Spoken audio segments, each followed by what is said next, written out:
ஜெய் பீம். ஒரு முறை ஆவடி ரயில்வே ஸ்டேஷனில் உன்னை சந்திக்கிறேன் அப்படின்ட்டு ஐயா டேவிட் அம்பேத்கர் அவர்கள் எனக்கு ஃபோனில் சொன்னார். சரிங்க ஐயா, நான் வந்துடுறேன் அப்படின்னு சொன்னேன். அவர் சொன்ன டைம் 5 மணி. 5 மணிக்கு நான் ரயில்வே ஸ்டேஷனில் இருப்பேன் அப்படின்னாரு. நான் 4:55க்கு நான் அங்கே போனேன். அவர் ரொம்ப ஆச்சரியமாக சொன்னார், தலைவரே நீ ரொம்ப பரவாயில்ல தலைவரே, இவ்வளோ ஷார்ப்பாக வர. நான் நிறைய பேர் பார்த்துருக்கேன், என்னை காக்க வச்சுருக்கானுங்க, ஆனால் நீ இவ்வளோ ஷார்ப்பாக வந்துட்டிய அப்படின்னாரு. ஏன் சொல்கிறேன்னா, ஒருத்தரை நம்ம காக்க வைக்கிறதுன்றது அது ஒரு நோய் தான், நமக்கே உள்ள ஒரு நோய். நம்மளும் மற்றவங்களை காக்க வைக்கக்கூடாது, நாமும் இன்னொருத்தருக்காக காத்துன்னு இருக்கணும்னு நினைக்கக்கூடாது. இதுதான் இப்போ தமிழகத்தில் அரசியல் களத்தில் பரபரப்பாக பேசப்படுகிற கரூர் சம்பவம். கரூரில் என்ன டைமுக்கு மீட்டிங்கு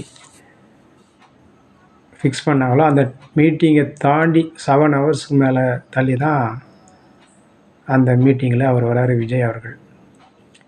1 ஹவர் அல்லது 2 ஹவர்ஸ் என்ன கூட அட்ஜஸ்ட் பண்ணி மக்கள் குறைஞ்சி இருந்திருப்பாங்க. 7 ஹவர்ஸ்ன்னும் போது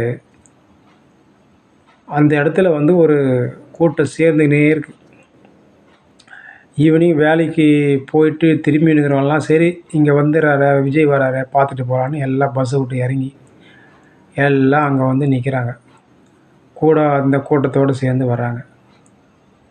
இது மிகப்பெரிய தவறு. எப்போவுமே அரசியல் கட்சி தலைவர்கள்லாம் லேட்டாக தான் வருவாங்க. அது என்ன கூட்டம் வரணுன்ட்டு.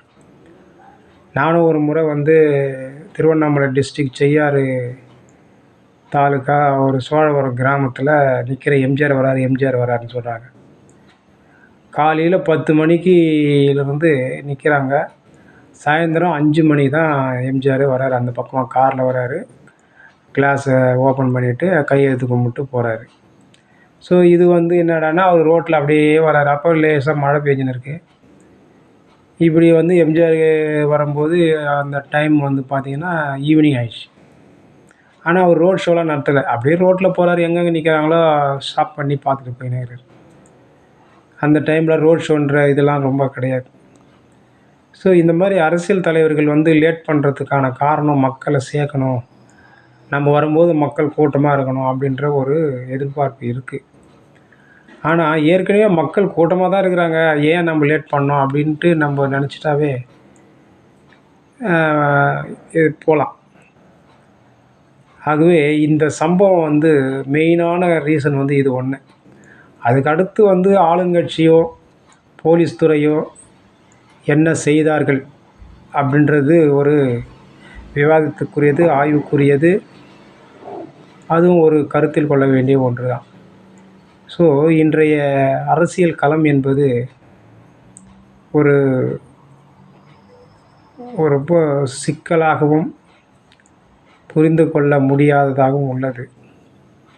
இதை மீறி நாம் இந்த மக்களாட்சியை நிர்மாணிக்க வேண்டும் என்பது ஒவ்வொரு குடிமகனுடைய கடமையாக இருக்கிறது. அரசியலை படிப்போம், ஆட்சி அதிகாரத்தை சீரமைப்போம். இதுதான் இப்போ நம்ம கிடைத்திருக்கிற படிப்பினை. இளைஞர்களை நல்வழிப்படுத்துவதற்கு சரியான ஒரு வழிகாட்டிகள், தலைவர்கள் அரிதாகவே இருக்கிறார்கள். எல்லாமே ஏதாவது ஒரு பின்புலத்தோடு தான் ஆட்சியை பிடிக்கணும், அதிகாரத்தை வரணும், கட்சியை நடத்தணுன்ட்டு நினச்சிக்கிறாங்க. ஒன்று ஜாதி, இன்னொன்று மதம், இல்லைன்னா பணம், இல்லைனாக்கா முதலாளித்துவம், அப்படி இல்லைனாக்கா ஏதாவது ஊழல் பண்ணணும்.